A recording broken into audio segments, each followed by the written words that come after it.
Сегодня 6 марта 2020 года.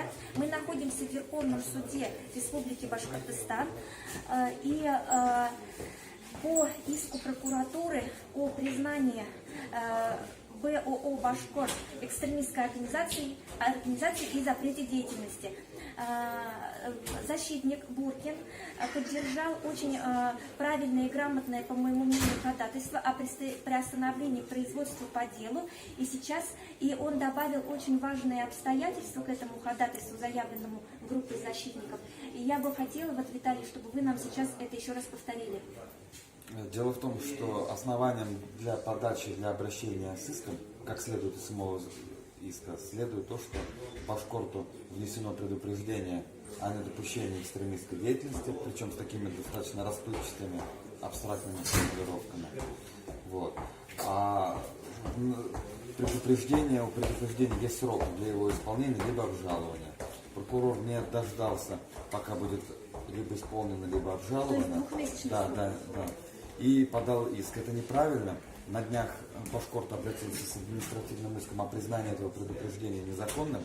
В связи с этим все основания для того, чтобы вот настоящее дело, которое мы сейчас рассматриваем, здесь приостановить до того, как не будет рассмотрено исковое заявление Башкорта о приостановлении, о незаконности предупреждения. Да, но вот вы сказали очень важные слова, что само предупреждение, оно является неопределенным, неясным, то есть не соответствует принципам законности, поскольку в нем не изложены те конкретные действия, которые, согласно предупреждению, Башкорт должен был исправить. Да. Вот. И при этом, если бы Башкорт исправил обнаруженные недостатки в своей деятельности, то никаких правовых последствий это не должно иметь. В виде иска, да. Но дело в том, что в иске в предупреждении пространными формулировками все написано, не указано в конце концов предупреждение: перестаньте делать то, перестаньте делать это, да, конкретные действия. То есть это в резолютивной части предупреждения они должны были написать, например, совершенно исключить верно. нескольких членов из такого-то органа Башкорта, например. Но этого сделано не было. И какой-нибудь, совершенно тупой у них к иенам, да, требования. То есть они могли, например, даже написать: прекратите собирать иены у них, потому что из мотивировочной части предупреждения оно следует, что им не нравится, что Башкорт проводит народные сходы иены. Вот. Даже если бы хотя бы они написали: прекратите там, например, собирать иены, это и то было бы понятно, то есть оно хотя бы формально, это предупреждение, соответствовало закону. Вот. А при этом я бы хотела еще сказать, что мы сейчас находимся на самом деле в гражданском судопроизводстве, в квазигражданском, то есть как у нас называется, Здесь именно гражданское. Да, это гражданское, да. Вот. А задачами гражданского судопроизводства является мирное разрешение спора. То есть на самом деле вот сейчас не наказать Башкорт, а так, чтобы права всех сторон были соблюдеены. То есть, поэтому суд должен был при малейшей возможности дать исполнить предупреждение, он должен был абсолютно согласен, да, либо вернуть, либо остановить. То есть этот иск он не должен рассматриваться до выполнения предупреждения прокурора. Да. И я еще у Виталия спросила разрешение задать неожиданный вопрос. Вопрос неожиданный в том, почему вы в составе защитников не заявили ходатайство о недопустимости доказательств об экстремистской деятельности. То есть вообще эта огромная кипа документов, которые принесла прокуратура, якобы экстремистские выступления там некоторых якобы участников Башкорта. Вот. Но эти признаки экстремизма, они оцениваются только в нормах КоАП. Мы заявим.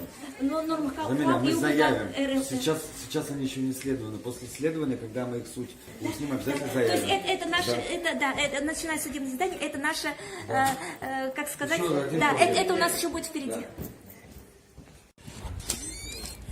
Итак, в судебном заседании объявлен перерыв до 14:00. Каковы мои впечатления? Во-первых, конечно, самое ужасное то, что прокуратура, предоставив время на исправление недостатков, на которые указала в предупреждении, не предоставила возможности исправить недостатки. То есть это вообще нонсенс.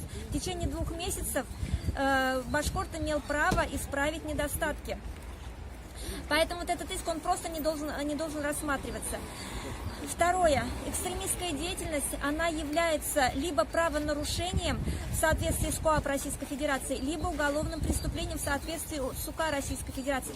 Поэтому в данном процессе доказательствами экстремистской деятельности БОО «Башкорт» могут быть только вступившие в законную силу постановления суда в порядке КоАП Российской Федерации, либо вступивший в законную силу приговор суда в порядке УК Российской Федерации о признании каких-либо лиц, состоящих, например, в организации, руководящей организации экстремистами. Ввиду чего вот ни одного такого постановления или приговора суда прокуратура не представила, при этом оклеветала доброе имя Фанзиля Ахметшина и Сагита Исмагилова, представив мошенническим путем, представив в суд решения, приговоры судов отмененные, и прокуратура об этом знала, но, вводя в суд в заблуждение, представила отмененные решения судов о якобы о признании экстремистской деятельности Ахметшина и Сагита Исмагилова. Причем это доказывает, что только такие доказательства, только постановление приговор суда могли быть доказательствами в данном деле. В связи с этим случился еще один ляп прокуратуры, то есть уже в порядке исследования доказательства оказалось, что протокол вот одного из заседаний Курултая оказался подложным, и суд вынужден, уже знаете, он начинает приобретать признаки уголовного судопроизводства. Доказательств вот этого протокола, подлинного протокола не имеется ни у кого, причем всплыло еще одно комичное обстоятельство. Вообще вот эту идею о признании экстремистским выступлением Фаиля Алчинова на Курултай-Башкир в Зилаирском районе, вот это все инициировал чиновничий предательский исполком Всемирного Курултая-Башкир, и это было 2 раза произнесено в судебном заседании.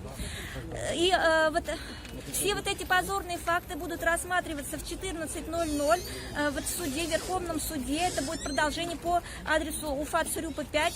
Так что приходите желающие посмотреть на этот комизм, на то, как судья будет изворачиваться и решать вопросы уголовного судопроизводства в гражданском судопроизводстве. Итак, до 14:00.